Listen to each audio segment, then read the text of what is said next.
সৰ্বভাৰতীয় কৃষক মৰ্চা যেটো ভাৰত বন্ধ আছিলে তাত আমি পূৰ্বতে সমৰ্থন জনাইছিলোঁ।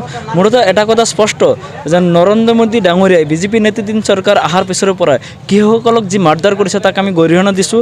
একমাত্ৰ কৃষকসকলকহে টাৰ্গেট কৰা পৰিলক্ষিত হৈছে আৰু বনিয়া গোষ্ঠীসকলক কৰ্পৰেট জগতক তেখেতে মানে কি আৰু ওপৰলৈ ঠেলি দিছে। কিন্তু সৰ্বসাধাৰণ কৃষক ৰাইজ যিসকলে নিজৰ শৰীৰৰ গা মাটিত পেলাই আজি কৃষি উৎপাদন কৰি আমাক লালন পালন কৰাত মানে অৰিহণা যোগাইছে, সেই কৃষক ৰাইজৰ কথা কিন্তু বিজেপি নেতৃত্বাধীন চৰকাৰৰ সমূহ বৰমূৰীয়াসকলে পাহৰি গৈছে। তেখেতসকলৰ এটাই লক্ষ্য কেনেকৈ মানে পুঁজিপতিসকলক আৰু পুঁজিপতি কৰা যায়, সেইটো লক্ষ্যৰেই আজি কৃষক বিৰোধী আইন বাতিলৰ দাবীত আজি আমাৰ সৰ্বভাৰতীয় যিটো ভাৰত বন্ধ আছিলে তাত আমি মুছলিম ছাত্ৰ সন্থাই নৈতিক সমৰ্থন জনাইছোঁ। লগতে আৰু এটা কথা স্পষ্টভাৱে ক'ব বিচাৰিছোঁ যেন আজি বিজেপি নেতৃত্বাধীন চৰকাৰে ৰাজহুৱা খণ্ডৰ যিমান অনুষ্ঠান প্ৰতিষ্ঠান আছিলে সেইবিলাক ব্যক্তিকৰণ কৰাটো খুব দুৰ্ভাগ্যজনক কথা।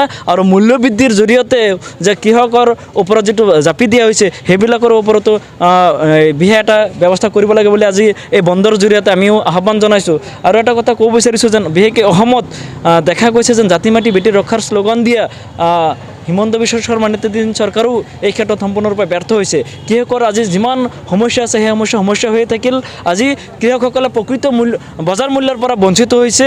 আজি কৃষকসকলে যিটো বজাৰ মূল্য পাব লাগিছিল সেইখিনিও কিন্তু পোৱা নাই। গতিকে এই ক্ষেত্ৰতো এটা সফল ৰূপায়ণ কৰিব বুলি আমি আশাবাদী। অন্যথা যি ভাৰত বিৰোধী মানে ভাৰত বন্ধৰ নিচিনা যিটো কাৰ্যসূচী হাতত লোৱা হৈছে এইটো তীব্ৰ গতিত চলি থাকিব অনাগত দিনতো।